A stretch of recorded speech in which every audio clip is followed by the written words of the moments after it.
Perfeito, meus irmãos. Esta é a primeira aula. Paz, casal 40. Paz. Irmão João está mais bonito hoje. O que está arrumando, irmão João? Me ajuda, irmão João. O irmão está ficando mais bonito, eu estou indo para trás. Não, mas eu sei que isso aqui é isso. Primeiro é Jesus, segundo é a sua esposa, que está lhe tratando muito bem, né? Está tratando melhor do que o irmão imagina. Isso é coisa boa, isso é coisa boa. Nós vamos estar aqui, pastor, mas acabamos de chegar, então a gente vai... Está tranquilo, está tranquilo. Agradeço a bondade e a gentileza de me dar a informação. Obrigado mesmo. Fica à vontade. Obrigado, pastor. Até Fica à mais. vontade. Deus abençoe. Meus irmãos, hoje é a primeira aula da nossa nova matéria, Soteriologia, a doutrina da salvação. Tá? Essa é a primeira aula da nossa nova matéria, Soteriologia, a doutrina da salvação. Hoje é terça-feira, 3 de agosto de 2021, curso básico em teologia, turma das terças-feiras. Rápidos avisinhos, rápidos avisinhos. É importante que os alunos estejam atentos às nossas postagens. Eu entendo que alguns de vocês têm uma vida muito corrida, corrida demais, daí não dá tempo de ler as nossas postagens, mas a minha orientação, a minha recomendação é que pelo menos se esforcem em ler a cada 2 dias ou pelo menos 2 vezes por semana. Repito, se o seu tempo é muito curto, e eu entendo que às vezes a vida não permite você ter muita liberdade para ler as nossas postagens, a minha orientação é, pelo menos a cada 2 dias, vá lá no grupo e esteja ligado com as informações que deixamos para o benefício do grupo, ou pelo menos a cada, ou 2 vezes por semana. Se a cada 2 dias é muito, pelo menos 2 vezes por semana, porque o aluno que não lê as postagens lá no grupo, queirando ou não, vão sem querer, porque não é uma coisa voluntária, vão gerar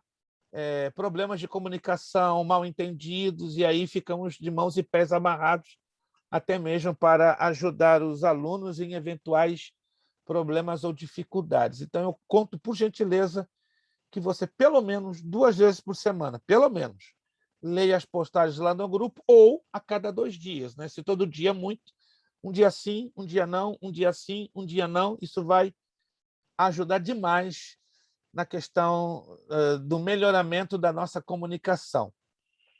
Outros sim, alguns alunos ou se esqueceram ou estão com dificuldades ainda de fazerem o pagamento do mês passado, do mês de julho. Tá? Já enviamos uma notinha de lembrete para os alunos devedores, mas se ainda entre nós aqui tiver algum aluno com dificuldade, me deixa saber, só pegar o telefone, pastor, preciso de um prazo maior.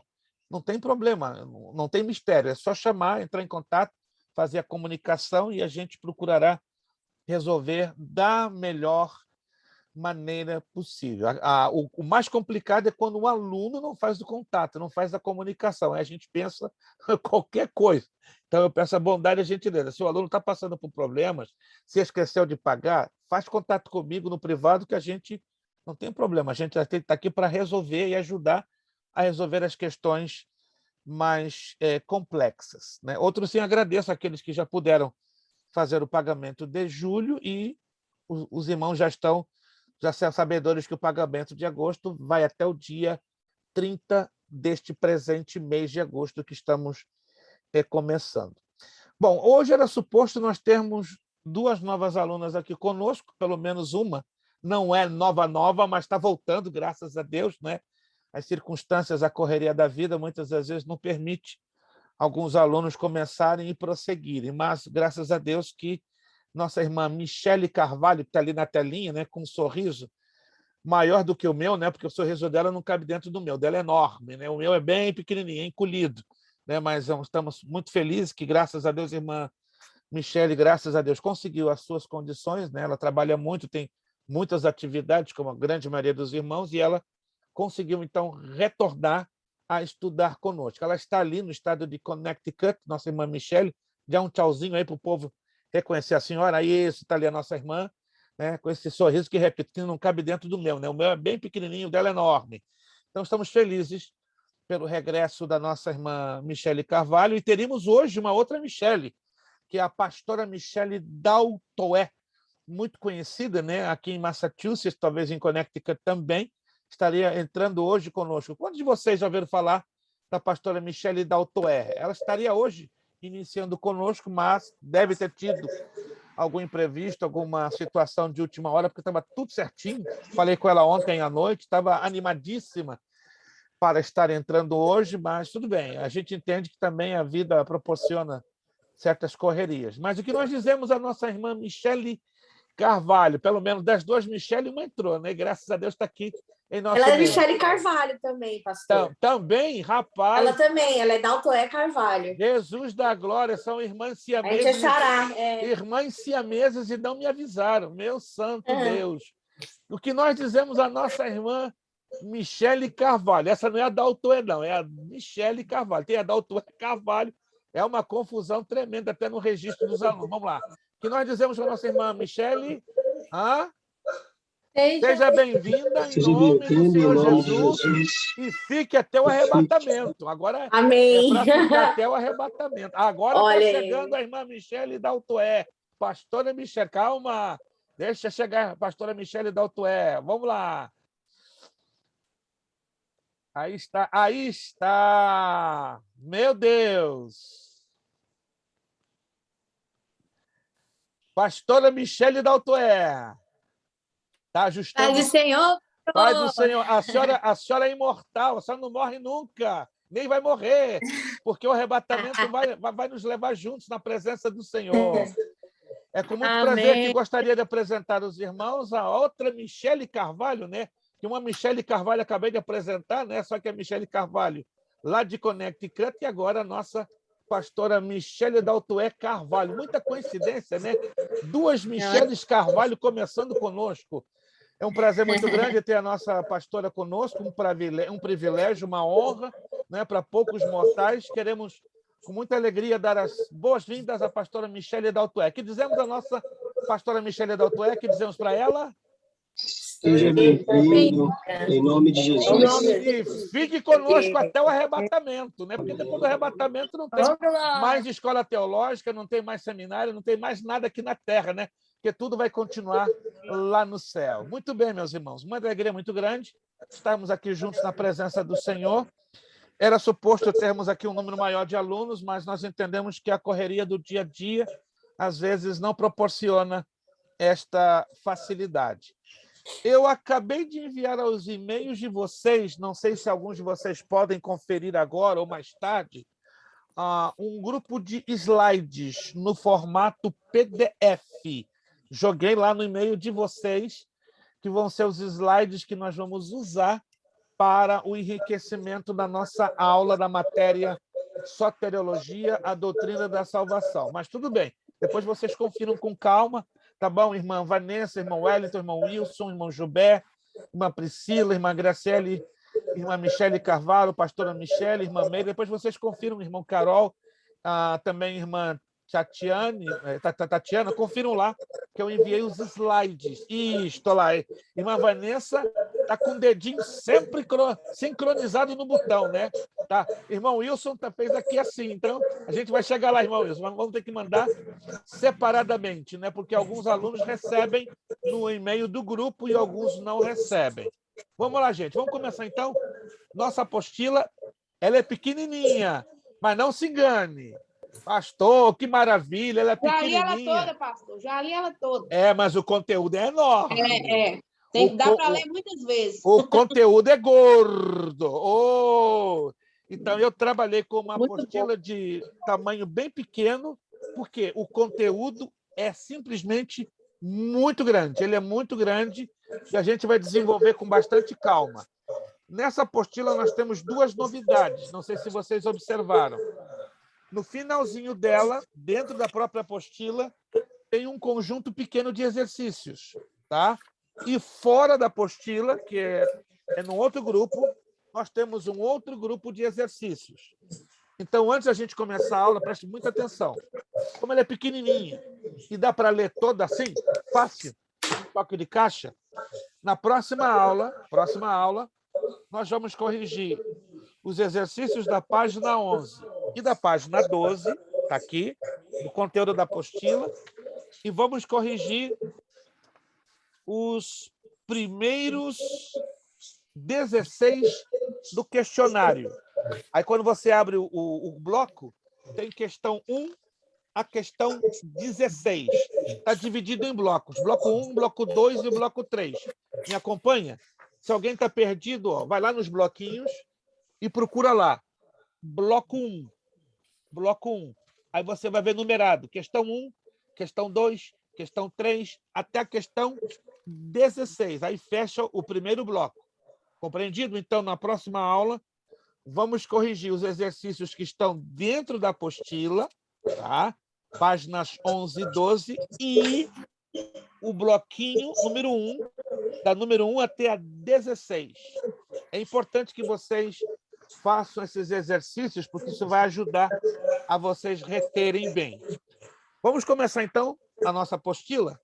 Abra lá na página 2, que aí você vai ver qual é a temática que nós vamos estudar, lá na página 2. Na página 2, você vai ver que nós vamos estudar sobre a natureza da salvação, que a salvação procede de Deus e não do homem. Somente Jesus pode salvar o homem. A salvação é obtida pela graça de Deus e não por obras humanas. A salvação abrange o espírito, a alma e o corpo do homem. A salvação tem alcance eterno. O descuido da salvação trará males terríveis.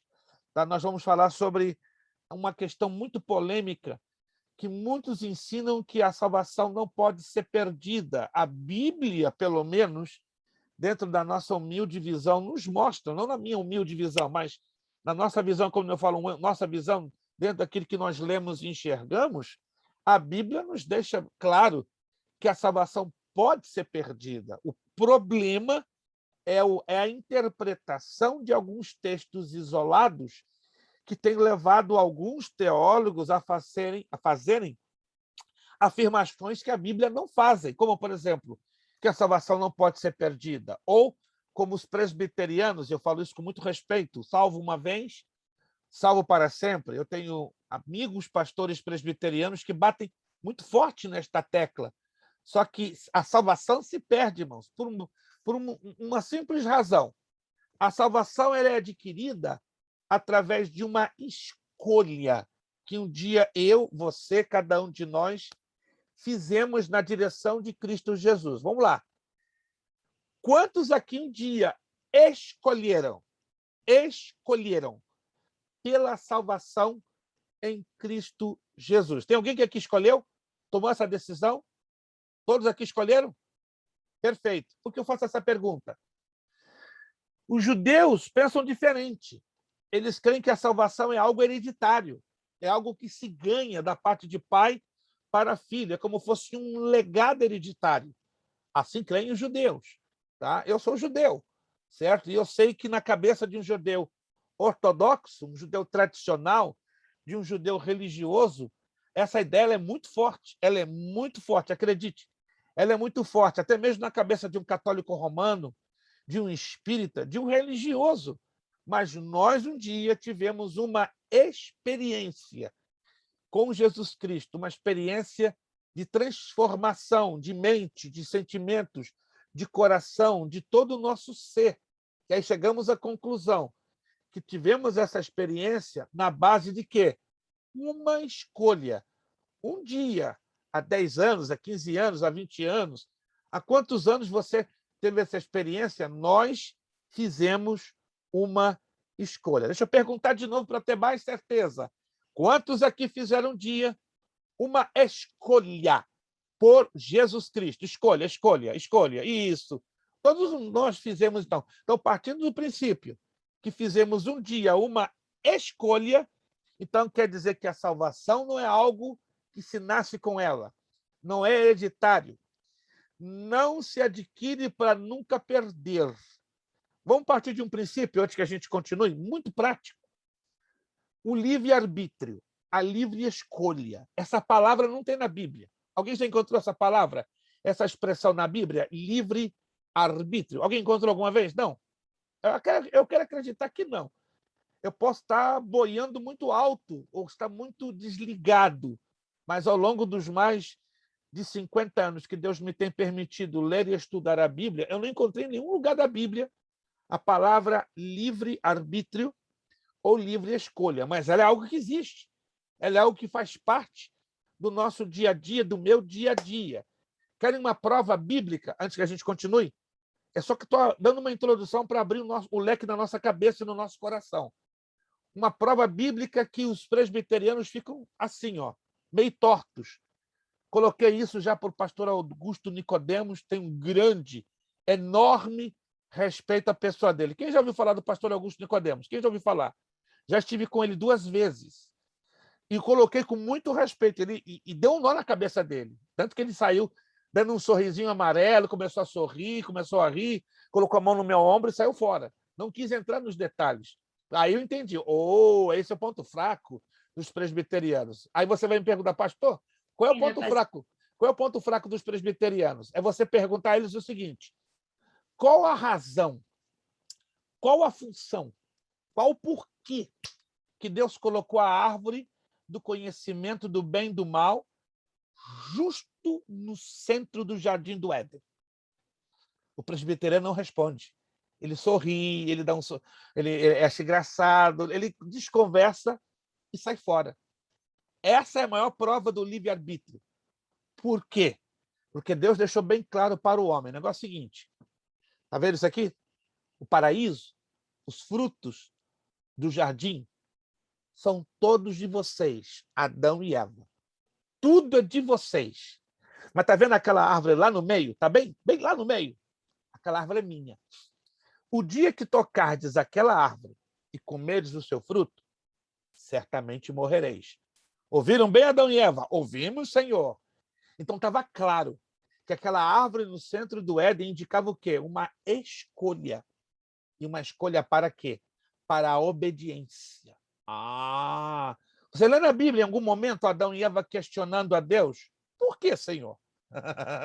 Você não vê Adão e Eva dizendo por quê?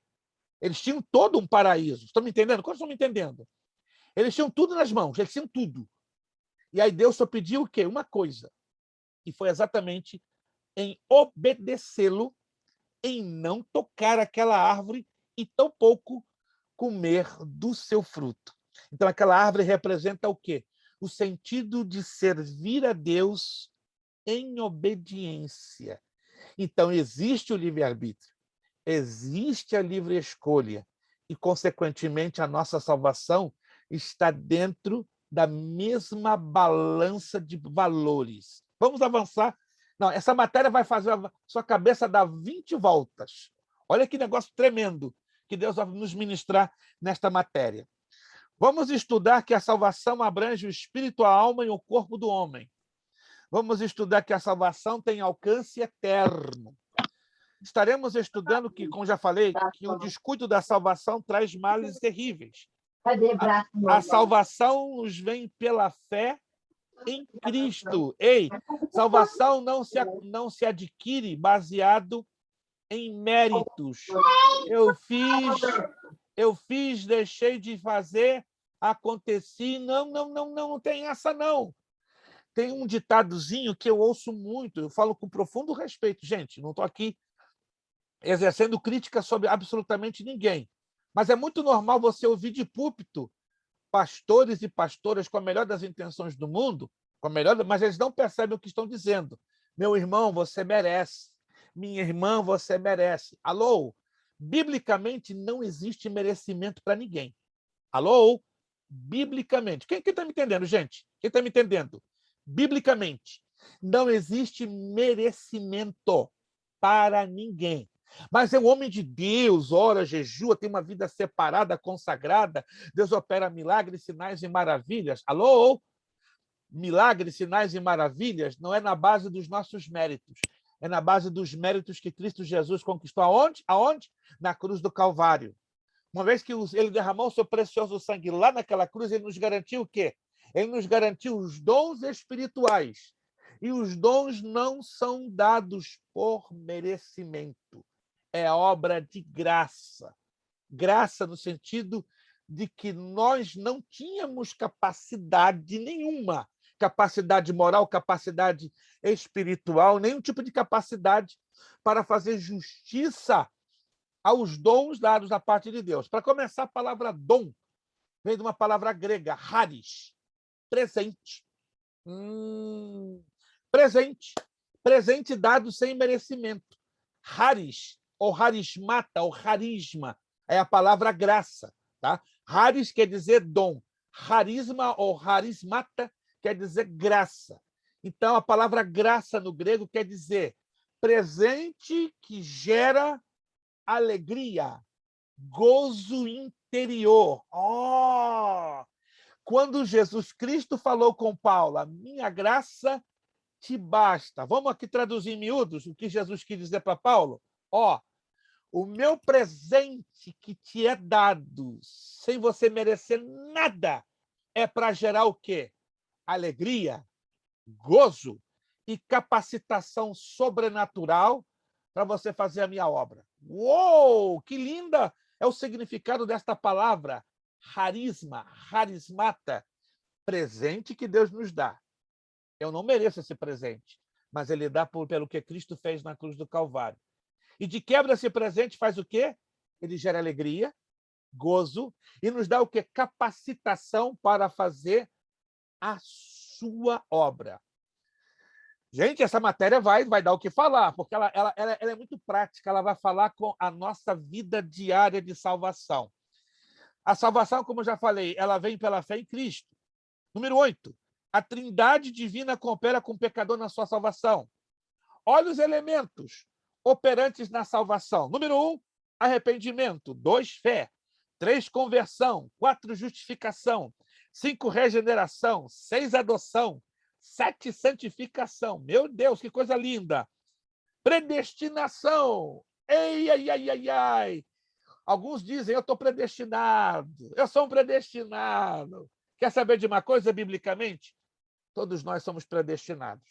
Mas nós mesmos, em um dado momento, faremos uma escolha final e definitiva. Para qual direção nós iremos? Para a predestinação na direção de Cristo ou para a predestinação afastado, distanciados de Cristo? Vamos estudar sobre isso. Vamos falar sobre, é possível perder a salvação? Daqui a pouquinho nós vamos ouvir vocês. Gente, tem pastor pentecostal, não sei como, que disse, já me disse para mim há 2 meses atrás, pastor, salvação não se perde. Como é que é? Pastor pentecostal. Como assim? Me explica. Aí ele me dá os textos isolados. Eu estou quietinho, né, ouvindo. Fiquei há 2 meses atrás conversando quase 2 horas no telefone com esse pastor. Eu falei, repete tudo de novo. Aí ele me mandou pelo WhatsApp os textos e eu falei, tá aí o detalhe.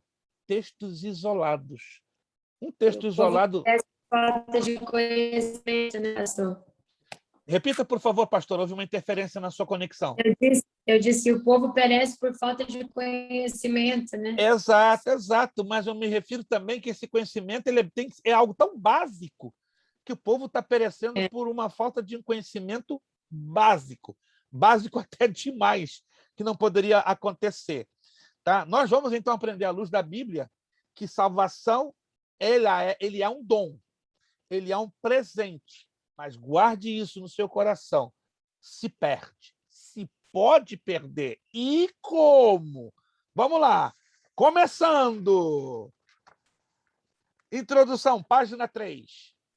Salvação é um termo abrangente, abarcando no seu escopo, né, no seu panorama, muitos aspectos. Por exemplo, há salvação no passado, no presente e em relação ao futuro, ou seja, a salvação da penalidade, do poder e da presença do pecado. Há salvação no espírito, na regeneração da alma, na santificação e do corpo na glorificação.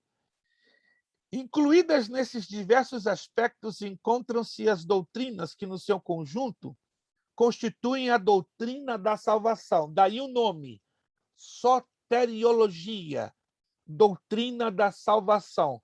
É uma palavra na língua portuguesa que vem do grego, através de duas palavras: sotérios, salvar, e logia, estudo. Então, soteriologia, estudo ou doutrina da salvação. Agora, vamos observar aqui uns detalhezinhos muito chamativos. O verbo salvar e o substantivo salvação, olha que interessante isto aqui. O verbo salvar e o substantivo salvação aparecem mais de 150 vezes só no Novo Testamento, correspondendo a mais de 100 vezes ao verbo, ora no ativo, ora no passivo. Olha essa novidade aqui. Para o Novo Testamento, não é interessante a ideia de salvação como fato histórico do resgate do perdido pecador, cumprido em Jesus Cristo. Na realidade, o Novo Testamento não faz distinção entre a salvação espiritual, ou seja, a salvação da alma, e a salvação corporal, mas encara a pessoa inteira, considerando que um homem carregado de pecado e levado pelas ondas da incredulidade corre perigo total. Uma vez tal pessoa, convencida pelo Espírito Santo, não hesitará em invocar o socorro de Jesus Cristo para salvação.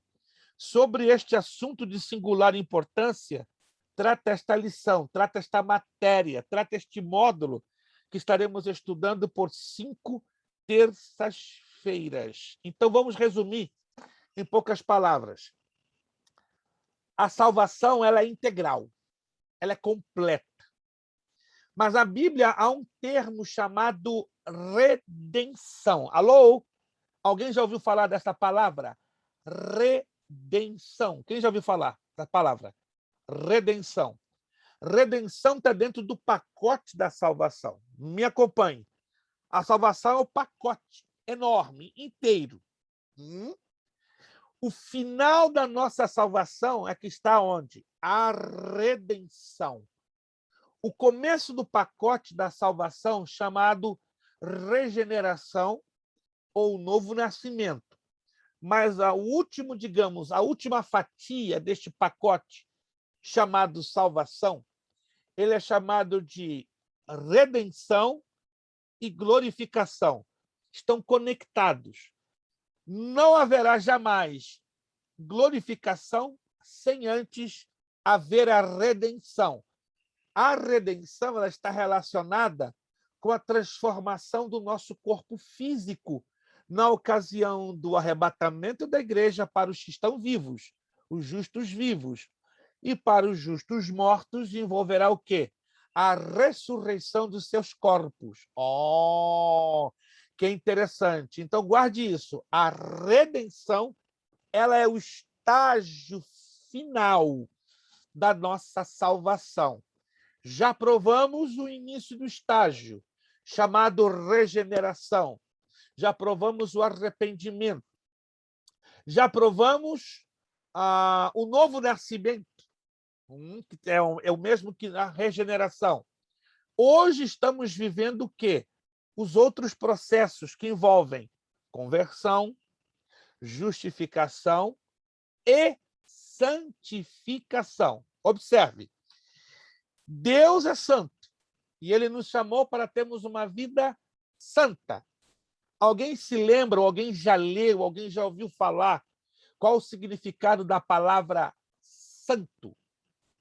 Os hinos estão aí com muitas letras lindas. Como? Separado? Separado. Separado. Anote aí, a palavra santo quer dizer separado. Ela tem base em 2 palavras no hebraico, kadosh, e no grego, hagiasmo, separado. Quando a Bíblia diz, sede santos, como eu também sou santo. Em outras palavras, sede vós separados, como eu sou separado. Olha que interessante. Então, santo quer dizer separado, separado para o uso exclusivo dele. Então, hoje estamos sendo o quê? Santificados, trabalhados em um processo. Agora, ouça. nesta vida ainda não chegamos ao ponto máximo da santificação, denominado glorificação. Quando chegarmos a sermos glorificados, teremos acesso direto a quê? A santidade, na qual habita Deus. Então, resumindo, para você entender, santidade é um estado definido. Santificação é um processo em andamento. Então, estamos lutando, batalhando, nos esforçando a viver um processo denominado santificação. Quando estão me acompanhando? Quando estão me entendendo? Ainda não chegamos ao estado de santidade. Estamos no processo, compreende? Estamos no caminho, estamos indo rumo na direção da santidade, mas só chegaremos lá depois do quê? Da redenção do corpo, da glorificação deste corpo, quando então seremos revestidos da imortalidade, da incorruptibilidade. Vamos parar um pouquinho para pensar. Na nossa cabeça humana hoje, a ideia de imortalidade é um negócio complicado. Concorda comigo? É um negócio estranho. É um negócio que não faz sentido, não encaixa com a lógica. Por quê? Porque ao longo da nossa vida nós aprendemos os seguintes processos: nascer, viver e morrer. Quantos estão me entendendo? Quem aqui um dia nasceu? Vamos lá. Deixa eu descobrir se alguém aqui nasceu algum dia. Rapaz, o povo está ligado. Um dia nós nascemos, gente. Quantos de nós temos vivido? Olha, que coisa boa. Eu não sou garoto de proveta ainda, né? Dentro de um mês, gente, aqui é um segredinho. Então, eu não posso me comparar à juventude do irmão Wilson. Olha lá, olha o sorriso do irmão Wilson. Não posso comparar a beleza da juventude do irmão Wellington. Meu Deus, quem dera que eu pudesse ser bonito e jovem como o irmão Wellington. O irmão Jobé nem se fala. O irmão Jobé tem ele tem um disfarce aqui em cima, né? E aí esse disfarce faz ele mais jovem ainda, tá? Ou com todo respeito às nossas estimadas irmãs que reluzem em juventude. Agora, eu, meu irmão, vou bater 62 anos dentro de um mês. Jesus tem misericórdia de mim. Então, eu fico, às vezes, pensando, meu Deus, me ajuda, porque o tempo está passando. E Jesus, até o momento, não voltou, mas ele vai voltar. Se você não crê que ele não vai voltar, aí é um problema grave. Mas, graças a Deus, que nós temos essa esperança, que ele vai voltar. O mundo está indo de mal a pior, mas nós temos, à luz da Bíblia, esta convicção, que ele vai voltar. Alguém tem essa convicção, essa certeza que ele vai voltar? Graças a Deus. Pensei que meu coração já dá um negócio estranho, né? Mas que coisa boa que ele vai voltar. Ele vai voltar, e uma das coisas que nos motiva a crer nisso é o que ele tem feito, está fazendo por nós e concluirá até o final, desde que eu e você façamos a nossa parte, que nós batalhemos pela nossa salvação. Vamos lá. A natureza da salvação. A redenção do homem. Estão vendo? Estou usando essa palavra de novo, porque essa palavra ela tem uma abrangência muito grande. Ela tanto também fala do todo, como também ela fala da parte finalzinha, próxima da glorificação. A redenção do homem é um sublime tema de toda a Bíblia e deve ser o de todo o sermão evangélico. Os grandes hinos da igreja também exaltam a salvação do pecador, consumada pelo Senhor Jesus Cristo. Para melhor compreender a natureza da salvação, necessário se faz abordá-la em pequenos itens, como se segue. Então, vamos fazer agora o seguinte. Vamos pegar a salvação, que é um pacote enorme, e vamos começar a destrinchar. Quem de vocês já teve a experiência de limpar um peixe enorme?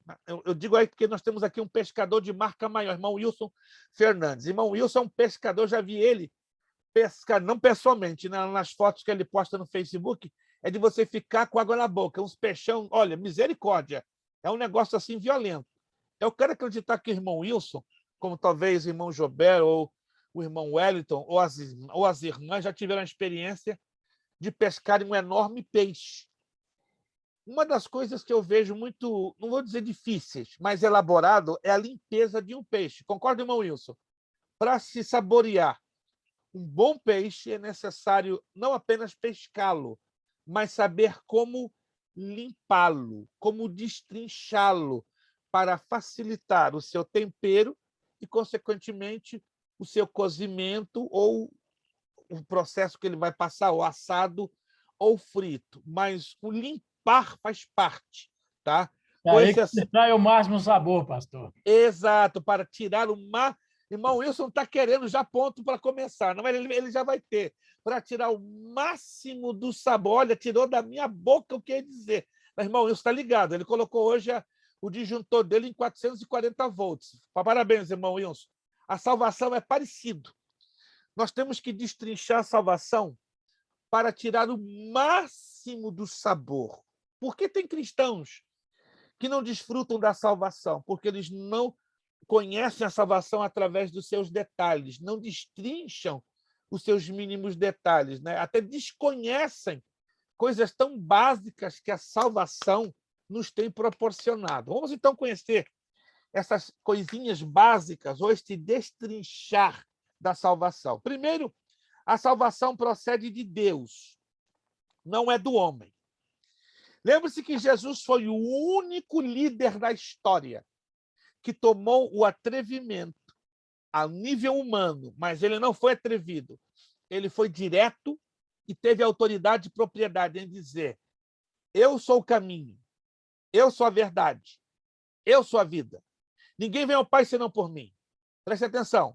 Nenhum líder religioso até hoje, nem Buda, nem Allan Kardec, que é o pai do espiritismo kardecista, nem todos os líderes de todas as religiões, nem um papa, nem Joseph Smith, o líder do mormonismo, nem Charles Taze Russell, o líder dos Testemunhos de Jeová, nenhum líder religioso, nem Gautama Buda, ninguém tomou o atrevimento, tomou a coragem de dizer: eu, Buda, eu, Allan Kardec, eu, Joseph Smith, sou o caminho, a verdade e a vida. Ninguém. Porque nenhum deles era Deus. Nenhum deles se tornou, fisicamente falando, o Filho de Deus. Por isso, louvamos a Deus que só existe um mediador entre Deus e o homem. Quem? Jesus Cristo, homem. Por ser ele homem e Deus, foi o único que pôde dizer: eu sou o caminho que leva ao Pai. Eu sou a verdade que leva ao Pai, e eu sou a vida que leva ao Pai. Mas não para por aí, não. Olha o que diz a apostila. A salvação foi planejada por Deus Pai, consumada pelo Filho, que coisa linda, que trabalho lindo, e aplicada por intermédio do Espírito Santo. Então, o Pai é o elaborador, o Filho é o consumador, e o Espírito Santo é o aplicador da nossa salvação. Irmãos, a gente não está sozinho, não. A gente, muitas das vezes, no meio das provas, das lutas, das tribulações, pensamos que estamos sozinhos. Engano nosso. Nós temos o Pai do nosso lado, porque o Pai que planejou a nossa salvação. Nós temos o Filho que está conosco, consumando diariamente a salvação na nossa vida. E nós temos o Espírito Santo, glória a Deus por isso, aquele que está aplicando todos os dias a salvação na nossa vida. Que é um texto bíblico que prova, dentre vários, que o Espírito Santo está todos os dias conosco. Abra lá, Romanos capítulo 8, verso 26. Começa a fazer funcionar agora a sua Bíblia. Estudar a Bíblia, a palavra sem Bíblia é complicado, né? É o mesmo que um construtor sair sem prego e martelo. Você já viu um construtor trabalhar sem prego e martelo? É complicado, eu já vi. Uma vez na minha vida, eu já vi um construtor trabalhar sem prego e martelo. É um negócio que não faz sentido. Romanos capítulo 8, verso 26. Olha o que diz o texto. Também o Espírito semelhantemente nos assiste em nossa fraqueza, porque não sabemos orar como convém. Mas o mesmo Espírito intercede por nós sobremaneira com gemidos inexprimíveis. Olha que coisa linda, gente. Preste atenção nesse texto. Você já alcançou a passar Eu acredito que você já deve ter lido inúmeras vezes esse texto, mas olha a revelação deste texto bíblico. Também o Espírito, semelhantemente, nos assiste, o que quer dizer? Nos acompanha, está do nosso lado, em nossa fraqueza. Todos nós somos fracos, em um lado ou em outro, mas todos nós temos fraquezas morais, espirituais, físicas, temos fraqueza, mas Ele está conosco em toda a nossa fraqueza, porque não sabemos orar como convém.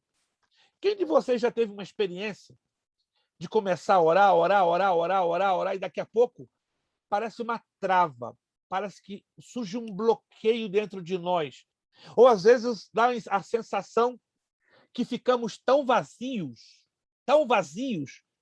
que não sai nada para falarmos com Deus. Quantos já tiveram essa experiência? Que coisa boa, eu pensei que era só eu sozinho. Olha que coisa curiosa.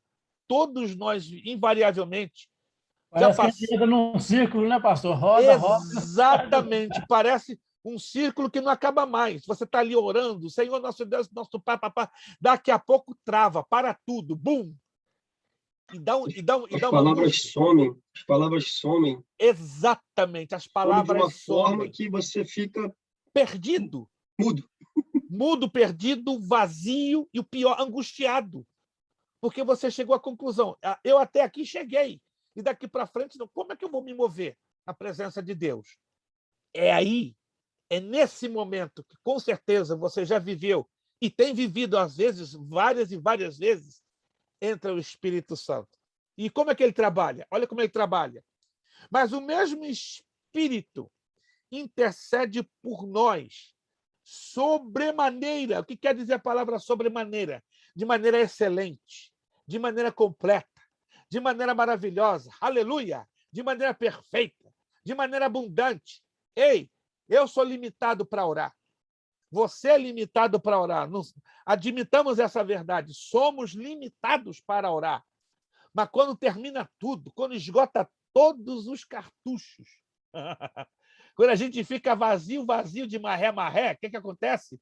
Aí o Espírito Santo, mais do que ninguém, se levanta dentro da nossa vida e diz: calma, agora eu vou fazer a minha parte na tua vida.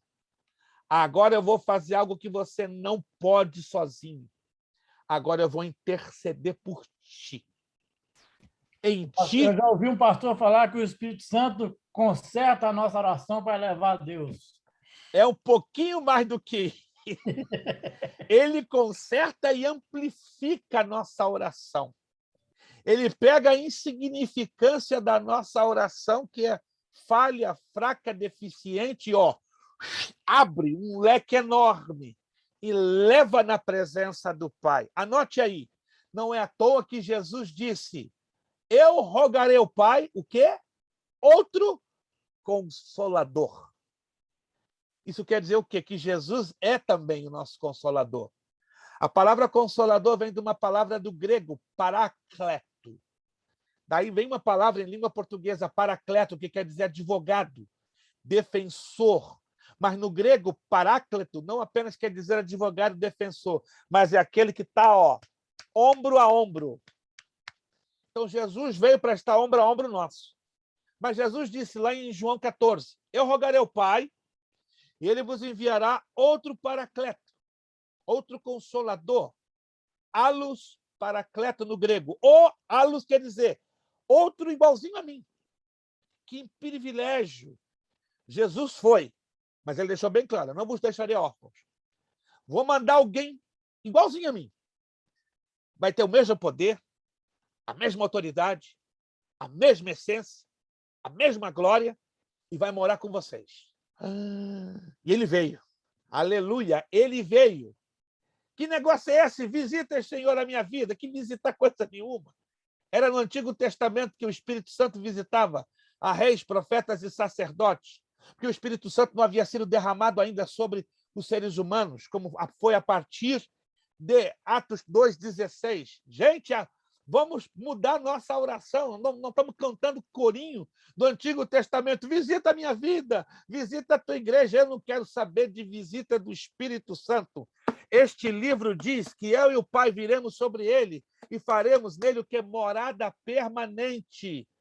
Gente, o povo, os cantores hoje estão perdendo o foco da Bíblia. Com todo respeito, está aqui nossa irmã Michele Carvalho, que é uma louvorista de mão cheia.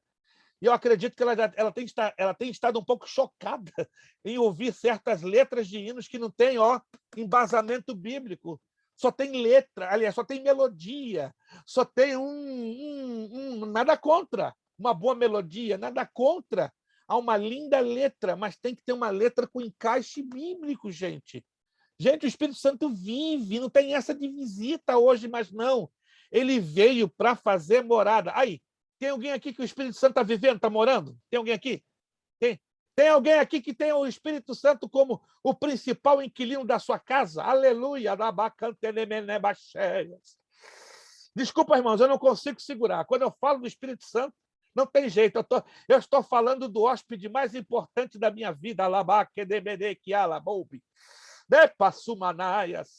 Eu me seguro até um certo ponto, mas não tem jeito. Quando eu falo do Espírito Santo, aí eu não tem jeito. Eu perco o freio. Me perdoe, irmãos. Quem me conhece, eu sou muito sistemático quando eu ministro a palavra. Mas quando eu falo do Espírito Santo, é lá, tem unção aqui nesse lugar, gente. Tem unção. Não sei se você está sentindo aí no seu lugar, mas aqui está. Aqui no Glória a Deus. está quente o negócio. E não tem jeito, gente. A gente está falando da pessoa mais linda que Deus colocou nesse planeta Terra, chamado Espincasomacomahatumaniaba. Tá difícil, gente. Eu quero conseguir dar aula, mas o negócio está complicado, porque o Espírito Santo está se movendo, porque nós estamos falando dele. E quando nós falamos dele, ele se alegra. Aleluia! E outra coisa interessante, o Espírito Santo, das 3 pessoas da Trindade, é o único que não fala de si próprio. Preste atenção. É o único que não fala de si próprio. É o único que não traz glória para o seu próprio nome. É o único que não faz propaganda de si próprio. Olha que exemplo lindo. Eu fico observando aí, com todo respeito, pastores e celebridades, levantando os cartazes dos holofotes. Olha aqui eu, olha aqui eu, olha aqui eu. Ei, mas como o Espírito Santo é lindo, modesto, humilde, maravilhoso. Ele não traz os holofotes sobre ele. Sabe o que ele faz? Ele traz honra, glória, majestade e poder para o nome do Pai e para o nome do Filho. Ele fala da parte do Pai e fala da parte do Filho. Ele glorifica o Pai e glorifica o Filho, mas não glorifica a si próprio. Que coisa maravilhosa! Que exemplo temos a aprender com o Espírito Santo. E olha, ele é Deus. E ele, como qualquer um da parte da Trindade, poderia dizer: me glorifiquem, me exaltem, me levantem o meu nome lá em cima. Mas em nenhum lugar da Bíblia você vai ver o Espírito Santo se autoglorificando. Isso aqui é sério, irmãos. Porque esse é o papel do Espírito Santo. Ele veio para falar da parte do Pai e da parte do Filho. E jamais trazer glória para si. E um pastor, certa feita, me disse: então o Espírito Santo não é para ser adorado. Claro, porque ele é Deus. O Espírito Santo deve ser adorado. Ele é Deus. Quantos creem que o Espírito Santo é Deus, gente? Por favor. Ai, que susto. Deu um negócio aqui, deu uma câmera no meu peito. Eu já ouvi o pastor dizer que o Espírito Santo não deve ser adorado. Isso é heresia. Cuidado. Cada um na sua função, né, pastor? Exatamente. Cada um na sua função. Deus Pai, Deus Filho e o Deus Espírito Santo. Cada um na sua função, ninguém não se intromete na função do outro. Mas os três, apenas um. Só um. Isso é um mistério. Um. Não entra aqui dentro, gente. Não tente entender a Trindade. É um mistério, é o mais profundo de todos os mistérios. É o 3 em 1. Alguém diz: não, é igual a minha mão, né? Uma mão com 5 dedos. Não consegue. Nós não conseguimos entender o mistério da Trindade. É muito mais do que uma mão com 5 dedos ou uma mão com 3 dedos. Eles são da mesma essência, do mesmo poder, da mesma glória, do mesmo formato. Agora, está preparado para você ouvir o que eu vou te dizer agora? Você vai ficar meio chocado. Das 3 pessoas da Trindade, qual foi o primeiro que se revelou abertamente aos homens? Vamos lá, se alguém se lembra. Entre o Pai, o Filho e o Espírito Santo, qual foi o primeiro que se revelou abertamente diante dos homens? Espírito Santo. Não, abertamente, fisicamente, visivelmente. Jesus Cristo. Alô, anote aí. Das 3 pessoas da Trindade, o que se revelou visivelmente ao homem, a raça humana, foi Jesus Cristo. Agora, veja bem, na Bíblia tem um texto que diz que um dia vamos vê-lo como ele é. Preste atenção, lá no passado, muitos viram Jesus Cristo em carne e osso, acompanharam o seu ministério. Morreu, ressuscitou, foi levado aos céus e agora vai voltar de novo. Ok. Quando vamos ver Jesus Cristo? Ou seja, eu não vi pessoalmente, nenhum de vocês viram pessoalmente, mas há um momento na história bíblica que vamos conhecer fisicamente a pessoa do Senhor Jesus Cristo. Alguém se lembra quando vai ser esse momento? No arrebatamento? No arrebatamento. No arrebatamento. Abra lá em 1 de João, capítulo 3, versículo 2. Anota esse texto. Ele é importante.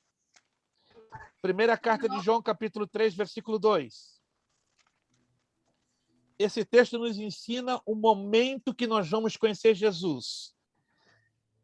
Primeira carta de João, capítulo 3, versículo 2. Amados, agora somos filhos de Deus, e ainda não se manifestou o que haveremos de ser. Preste atenção. E ainda não se manifestou o que haveremos de ser. O que quer dizer isso?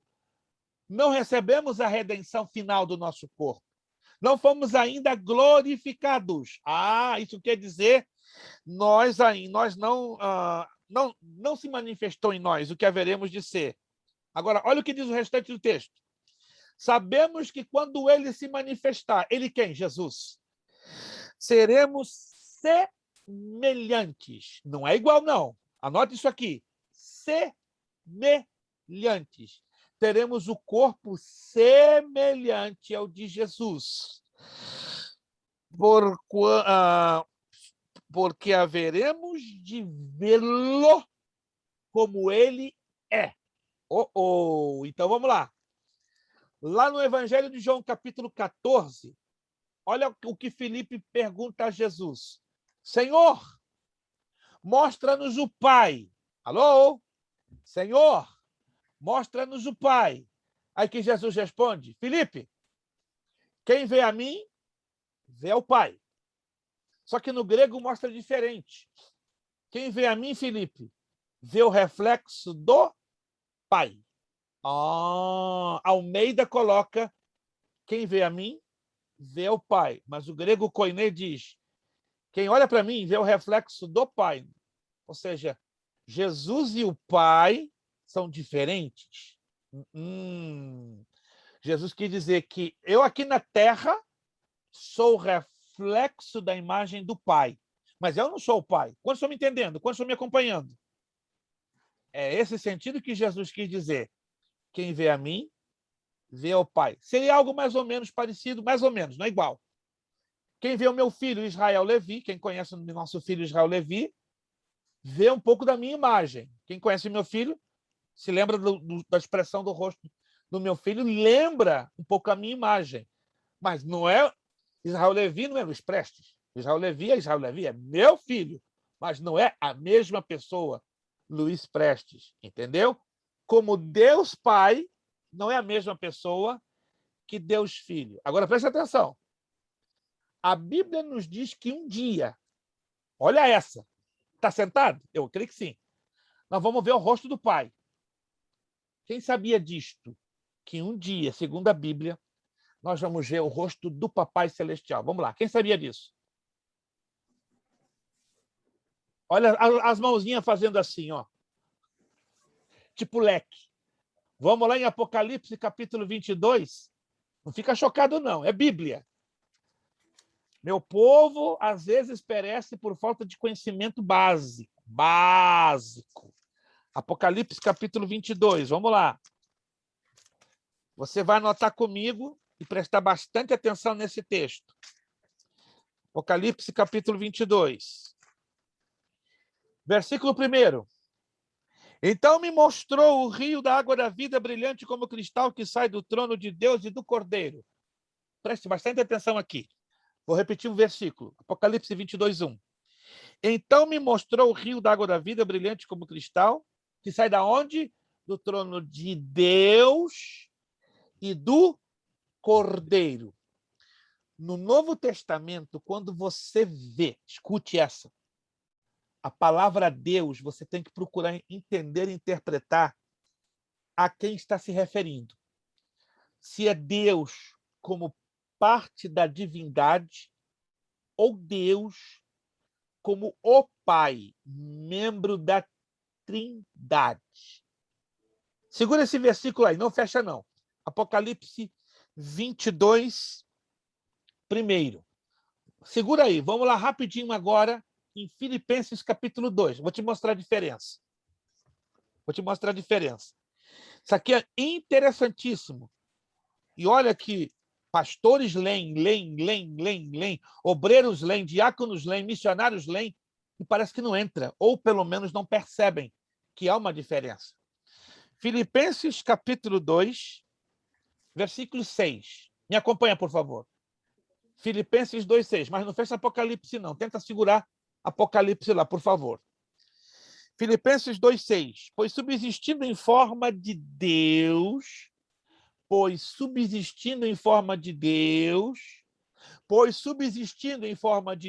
pastor, por que o senhor está repetindo tanto? É para te chamar a atenção. Pois subsistindo em forma de Deus, vírgula, não julgou como usurpação ser igual a Deus. Está me acompanhando? Há uma diferença na palavra Deus, que aparece 2 vezes aí em Filipenses 2,6. Quantos estão vendo essa palavra Deus? 2 vezes em Filipenses 2,6. Deus uma vez, Deus pela segunda vez. A minha pergunta é, a palavra Deus aparece com a letra com D maiúsculo, sim ou não? Sim. Então, então temos que levar em consideração o porquê disto. Me acompanhe, então. A primeira palavra Deus, em letra maiúscula, D maiúsculo, sabe a quem se refere? Ao Pai. Como é que eu sei disso? Vamos ler o texto para entendermos o contexto. Pois ele quem? Jesus Cristo. Como eu sei? Quando eu leio o versículo 5, eu vou descobrir que isso está se referindo a Jesus Cristo. Pois ele, Jesus Cristo, subsistindo em forma de Deus. O primeiro Deus aí está se falando o quê? Da essência da divindade. Jesus Cristo na forma de Deus. Jesus Cristo sendo divino. Não julgou com usurpação o ser igual a Deus. Esse segundo Deus, sabe a quem se refere? Ao Pai. Quantos entenderam? A essência, Jesus o é, Deus. Mas aqui está claro no texto, ele não tomou o direito de usurpação, de ser igual ao Pai. Então nós aprendemos que, algumas das vezes, a palavra Deus, D maiúsculo, no Novo Testamento, está se referindo ao Pai. Mas, para tal, nós temos que ler o texto para interpretar o contexto. Voltamos a Apocalipse 21, 1. Trono de Deus e do Cordeiro. O que significa esse Deus aqui nesse texto? O Pai. E o Cordeiro se refere ao Filho. Anotou? Em Apocalipse 22, 1, o Deus que está aí se refere ao Pai. E o Cordeiro, naturalmente, ao Filho. Verso 3. Nunca mais haverá qualquer maldição. Nela estará o trono de Deus. Está vendo de novo? Repetindo? Quantos estão vindo de novo? Está repetindo. O trono de Deus e do Cordeiro. Então está falando de novo do trono do Pai e do trono do Filho. Os seus servos o servirão. Olha o verso 4. Olha o verso 4. Atenção aqui. Contemplarão a sua face e na sua fronte estará o nome dele. Contemplar a face de quem? Do Pai ou do Filho? Vamos lá, quem pode me responder? Deus. Do Pai ou do Filho?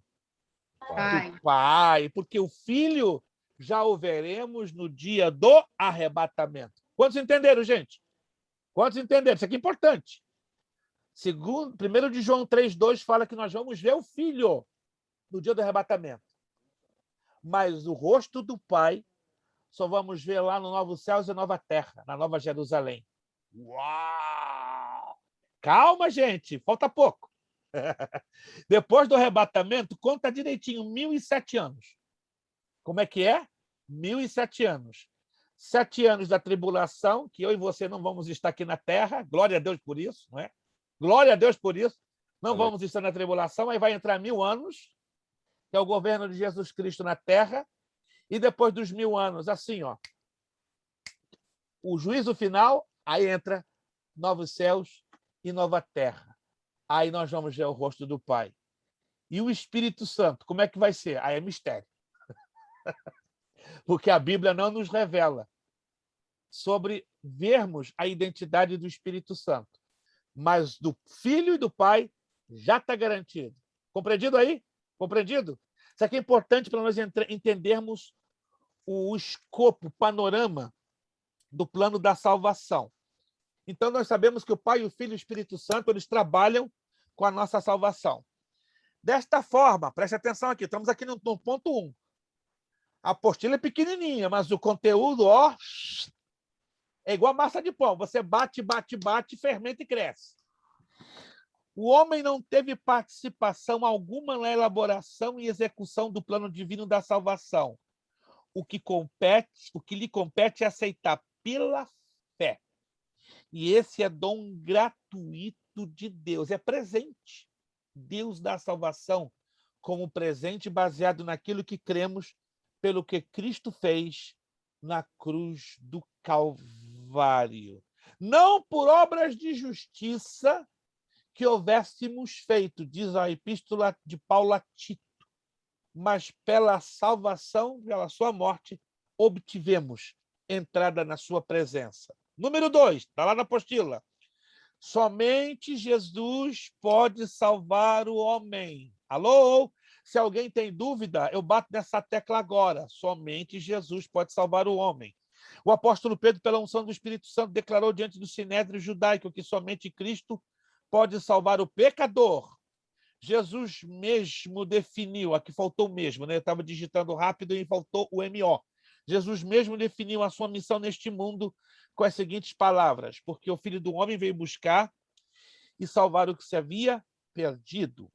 Pelo seu sacrifício na cruz em nosso lugar, somos reconciliados com Deus. É pelo sangue derramado na cruz que obtemos a remissão de nossos pecados, pois sem derramamento de sangue não há remissão. Preste atenção. No Antigo Testamento, não havia a purificação dos pecados. Havia a cobertura dos pecados. Daí a necessidade dos sacrifícios anuais dos animais, porque o objetivo do derramamento do sangue dos animais era cobrir o pecado. Aqui está um exemplo. O pecado é isso aqui, ó. Um exemplo do meu mouse. O sangue dos animais fazia isso aqui, ó. Cobria. Mas Deus estava vendo ó, lá atrás, ó, tá aqui o pecado. O pecado do Luiz Prestes, o pecado do Wellington, o pecado do Wilson. Está aqui o pecado de todos. Ó, o sangue do animal só fazia isso. Cobria. Tanto que o vencimento era 1 ano. 1 ano depois era de novo necessário a renovação pelo derramamento do sangue do cordeiro ou o sangue da ovelha, macho, sem defeito, sem mácula, de 1 ano. E aí vinha o sangue derramado de novo e cobria, todo ano. Mas o sangue de Jesus foi derramado uma vez por todas. Sabe como o sangue de Jesus trabalhou? Ó. E agora? O que aconteceu com o pecado? Limpo, perdoado e eliminado. Sabe como o Pai Celestial nos enxerga? Presta atenção. Ó. Tá vendo essa folha aqui? É o símbolo do sangue de Jesus. O Pai, quando olha para mim e para você, ele vê o sangue do Filho. Por isso que ele não pode se irar conosco. Por isso que o Pai não pode ficar com o seu rosto afastado de nós. Por isso que o Pai não pode ficar indignado conosco. Ainda que nós pecamos, nós erramos todos os dias. Mas quando nós nos aproximamos em arrependimento, em quebrantamento, dizemos, Pai, tenha misericórdia de mim, perdoa-me, baseado nos méritos que eu creio naquela cruz que foi derramado sangue precioso. Aí o sangue, olha o sangue, olha o sangue. Aí o Pai olha para mim e diz, vem, meu filho, não vou te abandonar, não. Não vou te desprezar, não. Não vou te jogar de lado, não. Vem, meu filho, está aqui, eu estou vendo o sangue do meu querido filho. Tu é meu filho também, porque o sangue mais caro foi derramado em teu favor. Irmãos, isso é lindo. A gente peca, erra todo dia, comete bobagem todo dia, pensa bobagem, fala bobagem, faz bobagem. Mas quando vem o arrependimento, a gente reconhece. Só temos uma saída. E a saída é a confissão, o arrependimento, para que o poder do sangue continue operando em nós. Ai de nós, irmãos, se não fosse aquele sangue. Ai de nós, porque nossa vida não teria nenhum sentido nesta existência. A minha vida e a sua passou a ter existência, ter sentido de existência, sabe quando? A partir do momento que eu, você, nós reconhecemos o poder daquele sangue derramado na cruz do Calvário. E este sangue, então, o que ele fez? Ele fez remissão. Fez algo que eu sozinho não podia, fez algo que nós sozinhos não podíamos. Quantos de nós agradecemos a Deus que agora somos redimidos pelo seu sangue? E coisa linda, este sangue nos dá acesso direto à presença do Pai. Pensa comigo, no Antigo Testamento eram feitos sacrifícios todos os dias. Se alguém gosta de churrasco, lá no tabernáculo, era churrascada todo dia. Cheiro de animais queimados. Eu fui num churrasco na casa de uns irmãos, alguns meses atrás, né? Até posso dizer aqui, foi na casa da irmã Priscila, da irmã Bruna e da Graziele. Meu Deus, ali parecia o Antigo Testamento. Quanto holocausto levantado naquele lugar. Meu Deus, cheirava aquela casa. Eu nem conseguia sentir oxigênio naquele lugar. Era churrasco de cima, era fumaça de cima, era fumaça de baixo. Irmã Graziela, irmã Priscila, estou com saudade de passar aí para ver esse holocausto de novo queimando. Tá? Eu levo o sacrifício. Se tiver brasa aí, tiver voltar, eu agradeço. Mas eu levo o sacrifício. Vamos combinar, ué. Eu levo o sacrifício, entendeu? Aqui não perdoa, não, pastor. Só não levo porco, né? Porco não é comigo. Eu levo ovelha, eu levo cabra, eu levo até búfalo, se for necessário. Mas porco não é comigo, não. Aí, agora a senhora está me provocando. Frango assado. Ei, papai do céu, vamos mudar de assunto, senão eu vou começar. Vou ficar triste, gente. Pensa numa pessoa viciada em frango assado. Viciado. Não tem vergonha de dizer, não. Meu vício, galeto. Pessoa que nasce no Rio de Janeiro, nasce já viciado com galeto na mão. Meu Deus. Assim como o gaúcho, né? Gosta de um churrasco e um feijão tropeiro para o mineiro, o carioca é para o galeto. Mas vamos mudar de assunto, que não está ficando estranho. E a farofa? Hein? E a farofa? A farofa! Irmão Gilberto, vamos mudar de assunto, irmão Gilberto? Vai ficar um negócio esquisito aqui entre a gente. Vai me bater uma angústia. Irmão Gilberto do Rio de Janeiro também, né? Então ele tá provocando todas as coisas que eu gosto, né? Farofa, galeta. Muda, fica quietinho. Lá na igreja a gente vai conversar de perto.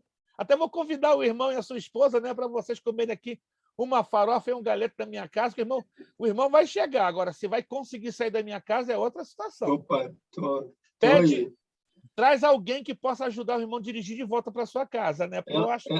Ela dirige, eu como e ela dirige. Não, vai dar problema. Acho que vocês dois vão ter que voltar rebocados para casa. Mas vamos lá. Vamos lá, gente, vamos lá. Entenderam, então? O sangue é a razão básica da nossa salvação. Por isso que no Antigo Testamento o sangue era derramado constantemente, mas não tinha o poder de limpar, de purificar. Só cobria.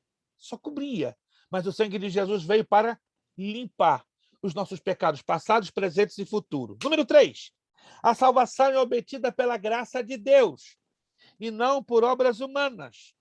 Em seus escritos, Paulo escreve que jamais poderemos obter a salvação por nossas próprias obras, mas unicamente pela graça divina. Está lá em Efésios 2, 8 e 10. Paulo afirma em Romanos, capítulo 2 e 3, que tanto os gentios como os judeus pela queda estão perdidos. Portanto, todos são igualmente culpados e condenados diante de Deus pelos seus delitos e pecados. Assim, confiar em boas obras, méritos humanos, como meio de salvação é rejeitar o plano divino nesse sentido. Me acompanhe aqui. Ninguém é salvo na base de obras. Ninguém é salvo porque dizima bem, oferta bem, cuida do seu próximo, faz caridade. Ninguém é salvo na base de obras. Agora, preste atenção. A salvação é por fé. Está bem claro lá em Efésios, em Romanos, em Colossenses, em praticamente toda a Bíblia e dentro do Novo Testamento. Mas a fé sem obras, ela é o quê? Diz a Bíblia? Eu me esqueci. Morta. Ela é morta. Peraí, vamos agora entender esse dilema. Se a salvação não é por obras, senão por fé, e a Bíblia diz que se a fé não tiver obras, ela é morta, como é que se explica essa parte da Bíblia? O resultado da nossa salvação indica o quê? Através das obras. Peraí, então, agora a coisa mudou de aspecto. Se eu sou salvo, eu tenho que ter frutos dignos de arrependimento. E quais são esses frutos? As minhas obras. Agora eu entendi. Então, a minha fé tem que vir acompanhada de obras. Que quer dizer o quê? Conversão. Muita gente da igreja não é convertido, é convencido. O convencimento é aqui, no intelecto. Mas a conversão é aqui e gera o quê? Atitudes. Atitudes. Como é que eu conheço uma macieira? Vamos lá. Alguém sabe? Pelo fruto. Pela maçã. O nosso maior fruto é o amor. Ai, irmão. Irmão, agora pegou. Agora a pedrada deu no joelho. Agora deu uma pedrada. Irmão, isso, ele pesca, mas também sabe jogar pedrada na área certa. O maior fruto da vida de um cristão é o amor. E você sabia que esse fruto está faltando muito? Está lá em 1 Coríntios, capítulo 13. Eu posso ter fé para mover as montanhas, eu posso ter fé para falar em línguas, eu posso ter fé para fazer milagre, eu posso ter fé para rodopiar, posso ter fé para tudo. Mas se eu não tiver amor de nada vale. Eu posso ter todos os dons espirituais, mas se eu não tiver amor, esquece. Aí nós aprendemos outra coisa que vai nos abalar nessas aulas.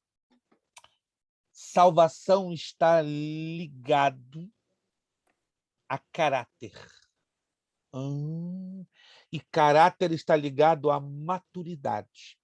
Quando eu tenho fruto do Espírito Santo, é indício que eu tenho caráter de Cristo, que eu sou um maduro na fé. Quando eu não tenho caráter, eu sou uma criança espiritual, eu sou um carnal. Eu só vivo na base dos dons, mas está faltando o fruto. Me acompanhe. O fruto é que vai revelar o caráter de Cristo em nós, é o que vai revelar se exatamente somos ou não somos cristãos. Tem um texto na Bíblia que ele é pesado. Gente, presta atenção. Tem um texto na Bíblia que ele é pesado. Ele é a balança mais pesada na vida do cristão. Olha o que eu vou dizer a vocês agora. Eu sou salvo. Eu sou filho de Deus. É mesmo? Entenda-me bem, não estou colocando dúvida em seu coração sobre esta convicção. Mas convicção tem que estar ligada a frutos. Convicção tem que estar ligada à conversão. Bato na tecla. Muita gente nas nossas igrejas convencidos aqui, mas nada convertidos aqui e nas atitudes. Abra lá comigo o Evangelho de João, capítulo 15, versículo 13. Esse texto é difícil, irmãos. Esse texto faz qualquer um suar frio.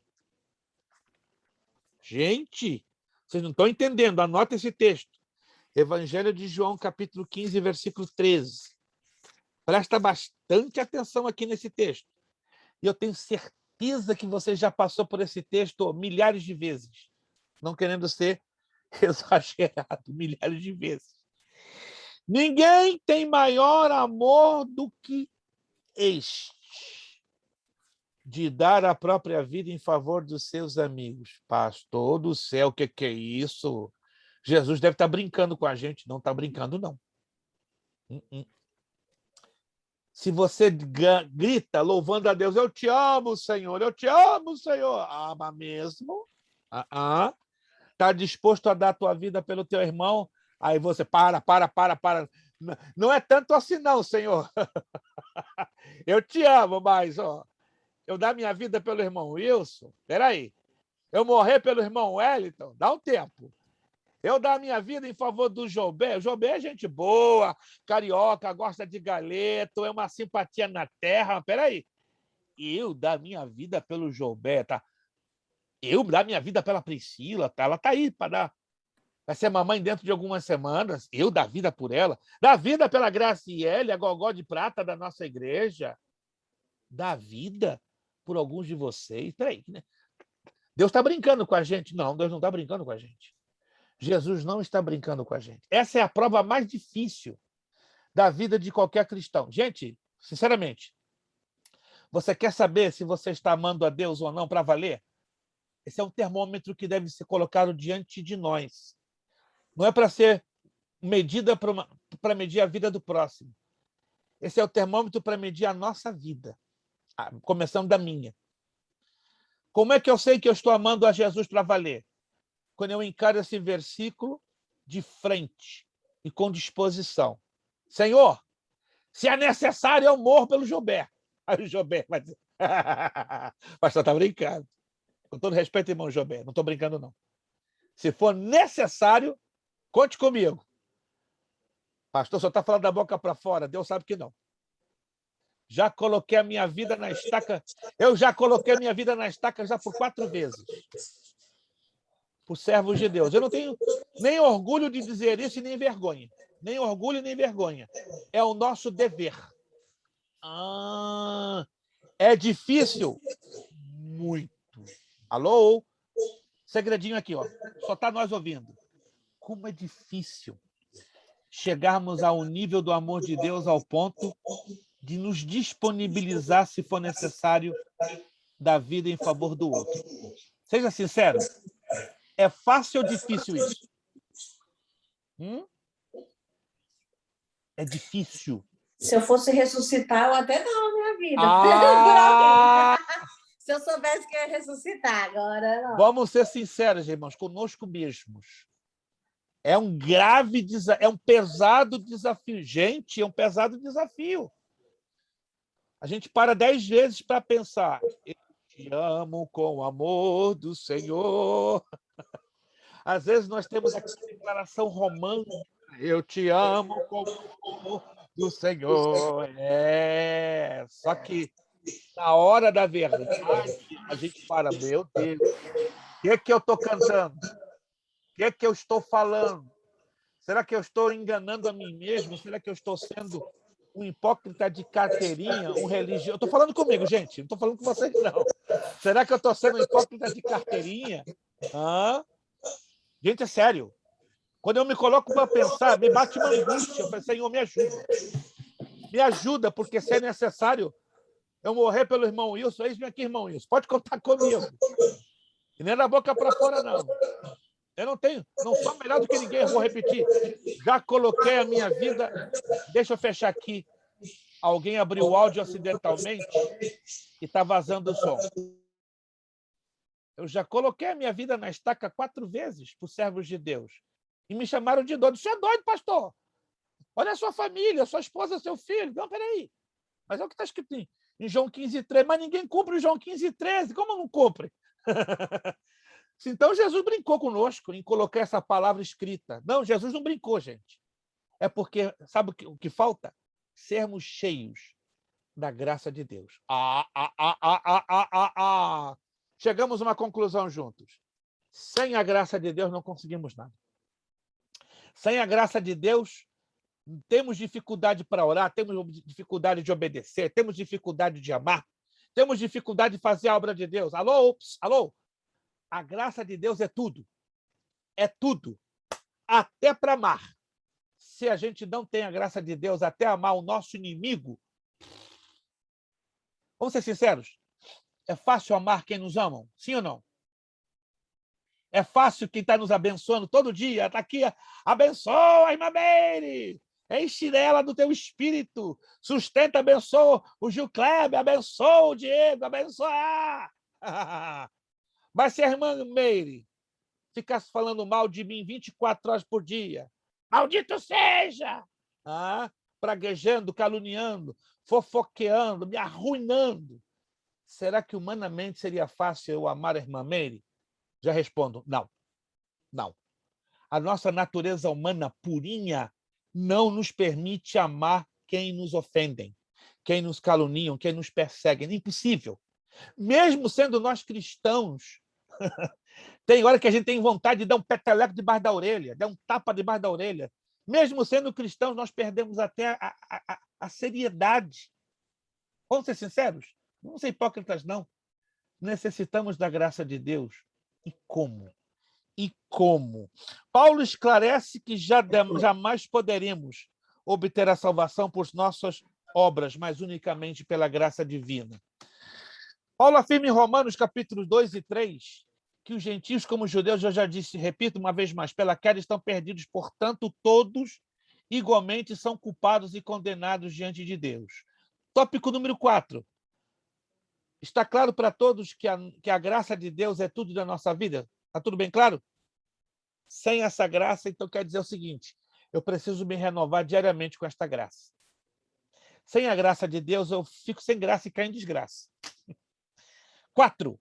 A salvação abrange espírito, alma e corpo do homem. Salvação não significa apenas o perdão dos pecados e a justificação diante de Deus.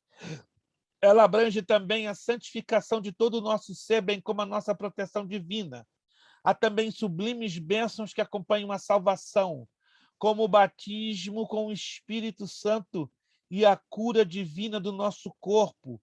Tudo segundo as promessas da palavra de Deus. Quem aqui já provou de uma operação de Deus no que tange a cura divina? Alguém já teve essa experiência aqui de sofrer a cura de alguma enfermidade?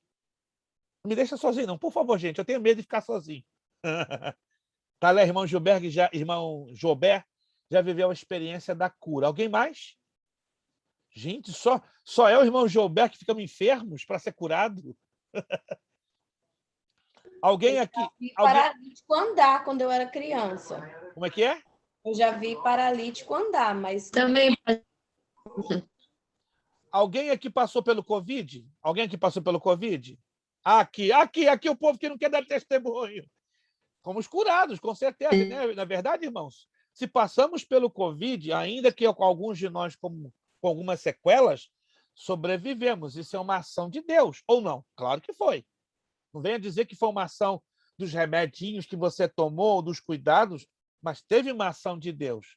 Quantos de vocês conhecem pessoas que, infelizmente, não passaram pelo Covid, ou seja, foram para a eternidade? Vocês conhecem alguém? Eu conheço dezenas. Até pastores, homens e mulheres de Deus, com a vida lá no altar, mais vida no altar do que a mim, do que as suas juntas, então passaram para a eternidade. Porque nós ficamos, plano de Deus, propósito de Deus. Não sabemos, mas Deus escolheu muito servo de Deus, muito fiel para a eternidade. Não tem que entender isso, não. Eu já fui curado de diabetes tipo 2. Não tem cura, gente. Não tem cura. Há 6 anos atrás, Jesus decidiu, não vou curar o Luiz Prestes, diabetes tipo 2. É a coisa mais doida, gente, mais louca. Fiquei 6 meses e 4 dias com a minha diabetes tipo 2. Tomava insulina, de repente, fazendo os meus exames de rotina, meus médicos entraram em parafuso. Era para fazer 5 horas de exame, eu fiquei retido na clínica 18 horas. Eu falei, Jesus da glória, tem alguma coisa errada, vou morrer. Nunca estou preso dentro dessa clínica. No final das contas, quase 20 horas dentro daquela clínica, me chamaram, uma junta de 9 médicos, jogaram em cima um grupo de 9 páginas de um laudo médico e começaram a dizer, leia a primeira página, o que você está entendendo? Eu comecei a chorar. O que você está entendendo? Eu não tenho mais diabetes? Não tenho. Agora o senhor vai me explicar, que negócio é esse? Não sei. Aliás, eu sei. O meu médico, JC, fez a obra. Você tem outro médico? Claro, sempre tive. Há quanto tempo? Deixa eu ver, há 50 anos. Não, antes disso, 40 e poucos anos. Como é que é? Como se chama esse JC? Ele é especializado em tudo. Em cardiologia, em neurologia, em endocrinologia. Peraí, você está falando de uma sumidade?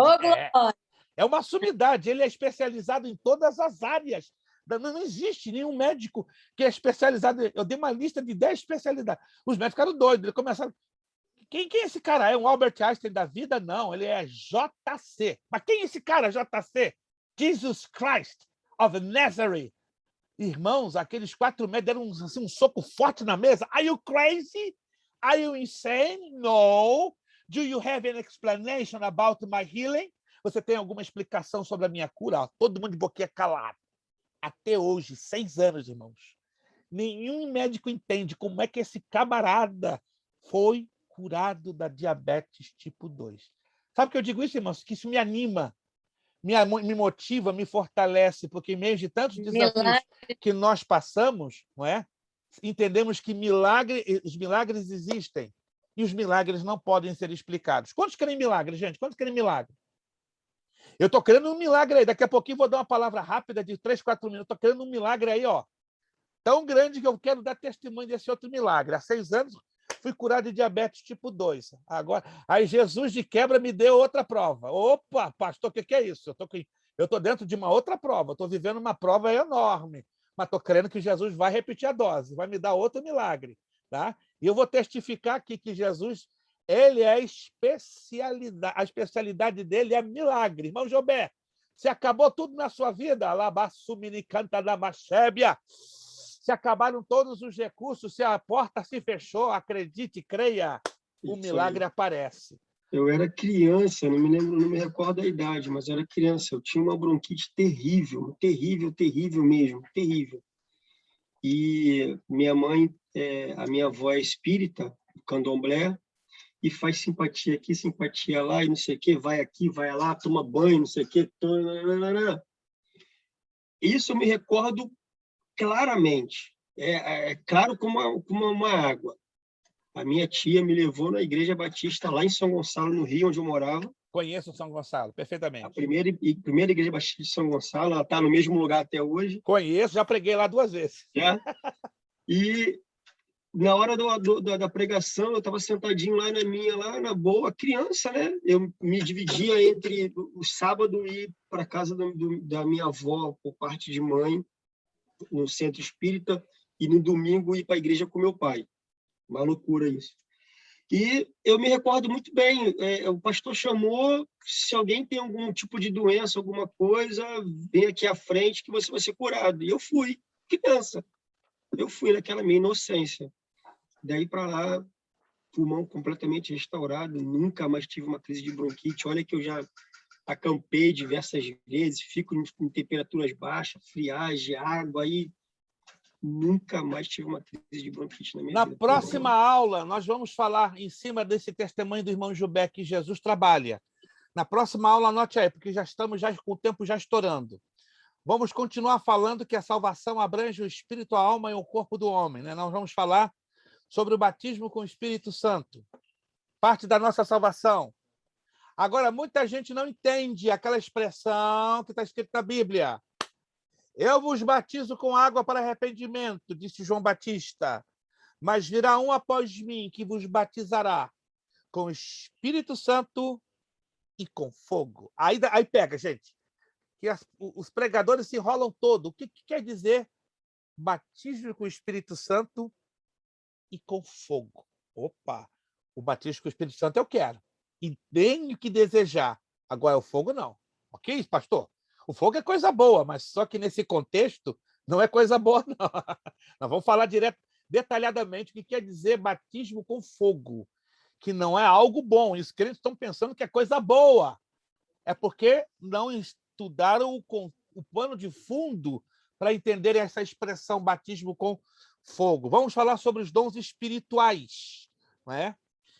Se ensina muito nas igrejas pentecostais, só estou dando só a entradinha, uma palhinha do que vai ser a próxima aula. Tem muitas igrejas que estão ensinando, há mais de 80, 90, 100 anos, que os dons espirituais são apenas 9. Quem já ouviu falar disso? Que os dons espirituais são 9. Mas a Bíblia não fala isso. Fala que as manifestações do Espírito são 9. Mas os dons espirituais são uma lista bem elaborada que totalizam 28 dons. Ah! Da onde saiu tanto dom? Porque não se estudam os dons ministeriais. Ah! Quando você identifica na Bíblia os dons ministeriais, você vai descobrir que os dons ministeriais estão dentro do pacote total e abrangente dos dons espirituais. Nós vamos falar sobre o pacote dons espirituais, que aí estão as manifestações do Espírito. Só estou dando uma palhinha. Sua cabeça vai dar várias voltas. Existem os dons administrados pelo Espírito, os dons administrados pelo Filho Jesus Cristo e os dons administrados por Deus Pai e as manifestações do Espírito. Então, são 4 categorias de dons espirituais.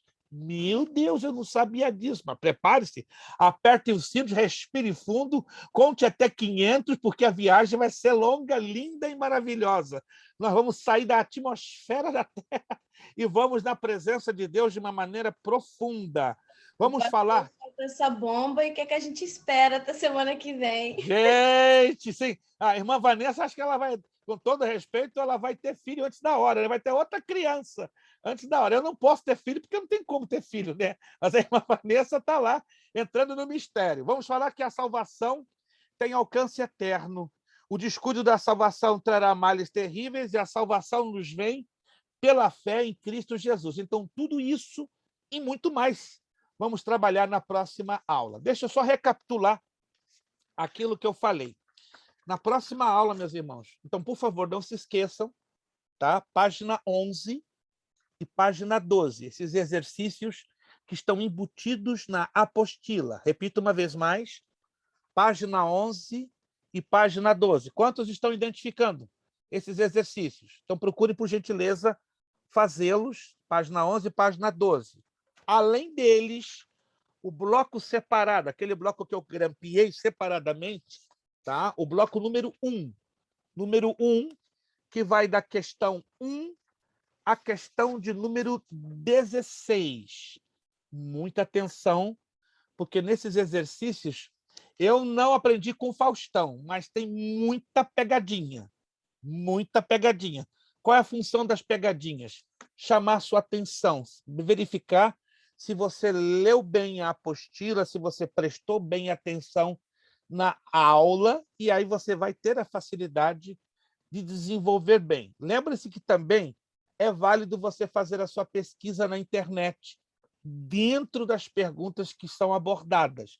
Tá? Se você tem Bíblia de comentários, Bíblia de estudo bíblico, é um motivo a vocês também trabalharem com a ferramenta de pesquisa, porque tem alunos que só ficam unicamente presos à apostila. E o objetivo da apostila é para ser o quê? Um mapa, compreendem? Mostrando a trilha do caminho.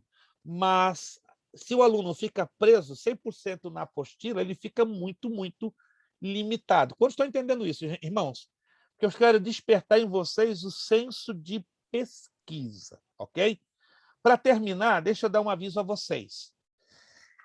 Na semana passada, eu estou falando isso com todas as turmas, né? Com todas as turmas. Na semana passada, na quinta-feira, eu fiz o meu exame de rotina que eu estou fazendo desde que eu tive o Covid em outubro. Eu e minha esposa temos ainda algumas sequelas da parte do Covid. E, infelizmente, nas últimas semanas, algumas dessas sequelas em mim ganharam uma proporção muito agressiva. E na quinta-feira, agora, eu fui detectado num exame de rotina que eu estou com um problema grave no meu coração, um problema grave nos meus 2 ventrículos. Mas, graças a Deus, eu posso dizer graças a Deus, que a minha médica detectou a tempo.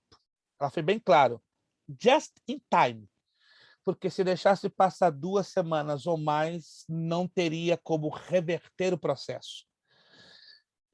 Há 18 anos, eu não tiro férias, não porque eu não tenho querido, é porque eu não tenho podido, mas a minha médica, muito nervosa, ela me colocou contra a parede. Então, você vai fazer o seguinte, você vai ter que tirar férias forçadas pelo menos por 5 dias.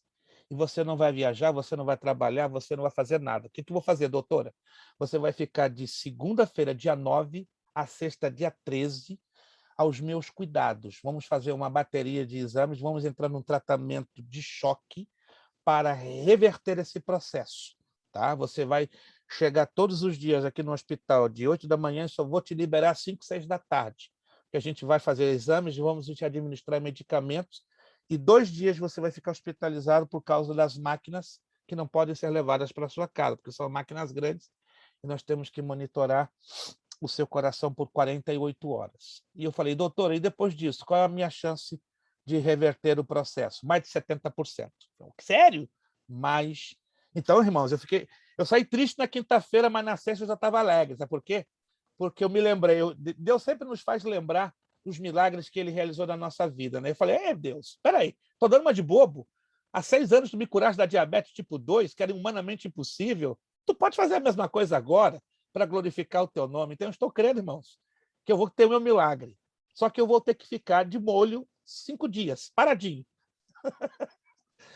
Então, infelizmente, na próxima semana, eu estou forçado a cancelar todas as aulas com todas as turmas. A turma de segunda, já falei ontem, com a turma de vocês estou falando hoje, com a turma da quarta, amanhã eu vou falar, e a turma da quinta. Então, infelizmente, por essa situação, se vocês me dão permissão e licença, então, na próxima semana, por esta situação que é muito excepcional, não teremos aula, mas nenhum de vocês vai ser prejudicado. Ninguém vai ser prejudicado, é uma situação que envolve saúde, entende? Infelizmente, né? Não tenho uma saúde de ferro como a maioria de vocês, e também não tenho uma saúde tão ruim, mas o Covid mais um estresse violento acumulados em mim gerou essa situação. Eu tenho a permissão de vocês, na próxima aula, estar ausente para fazer esse trabalhinho?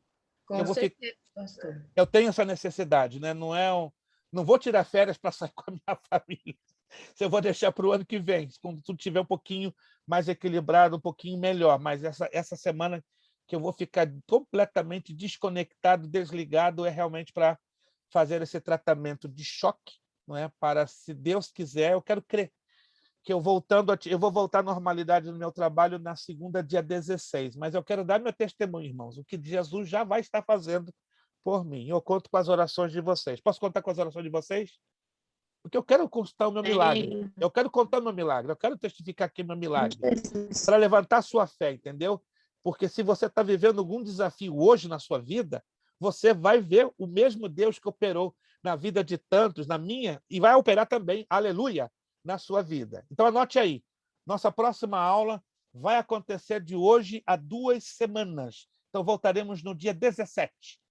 Pastor, então temos tempo no mundo para fazer esses exercícios? Vocês têm tempo no mundo. Se você não fizer esses exercícios direitinho, vou começar a tirar ponto. Gente. São 2 semanas, a irmã Vanessa está alegre na terra. Ela vai ficar uma semana sem ver a minha cara. Vai estar lá grudadinha com os exercícios e com Jesus. Gente, vocês vão descansar do meu rosto por uma semana, né? Eu vou te mandar uma mensagem pelo privado, só para não ocupar aqui Tranquilo. Gente, desde já eu agradeço o carinho de vocês, a compreensão de vocês, tá bom? Anotaram aí? Voltamos normalmente no dia 17. Dia 17 voltamos.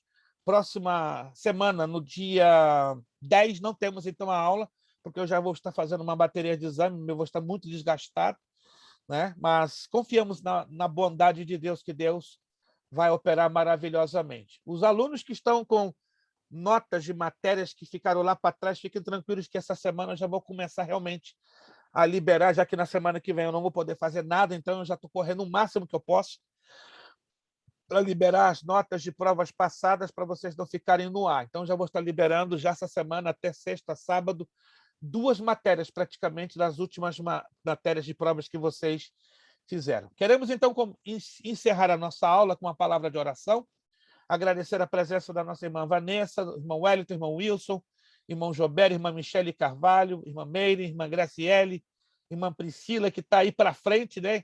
E no mês de setembro ela vai ser mamãe com muita alegria para a glória do Senhor. Também agradecemos pela presença da irmã Carolina, irmã Tatiana, também o nosso irmão João de Freitas e irmã Terezinha, que ficaram hoje, eventualmente, na invisibilidade. Irmã Ângela Cristina, obrigado pela sua presença em nosso meio. E nossa pastora Michele Daltué. Vamos pedir nossa irmã pastora Michele Daltué, se ela... Eu creio que ela perdeu a conexão. Eu creio que sim. A conexão... Não, ela está ali. Pastora Michele, a senhora poderia, por gentileza, encerrar a aula de hoje com uma palavra de oração? Vamos ver se a pastora Michele pode. Isto. A internet hoje não está muito boa, não. Ela fica saindo toda hora. A conexão... É que eu não tô a sua conexão, ela está um pouquinho instável. Mas vamos tentar, então. Então, a pastora Michele Daltué estará nos despedindo com uma palavra de oração. Porque eu não estou no meu apartamento, eu estou numa separada. Pai, Perfeito. no nome de Jesus Cristo, nós te louvamos, Senhor, por essa oportunidade na tua presença. Te louvamos por tudo quanto nós aprendemos, Senhor, nesta noite. Pai, nós te pedimos também, Senhor, nesta próxima semana, ser com teu filho, toma a mão daqueles médicos, opere o milagre, que ele possa, Senhor, testemunhar mais uma vez do teu poder e da tua grandeza. Em nome de Jesus, ser conosco, Pai. Pai, nos dá uma noite abençoada, em nome de Jesus Cristo. Que nós possamos reter tudo quanto nós aprendemos aqui essa noite.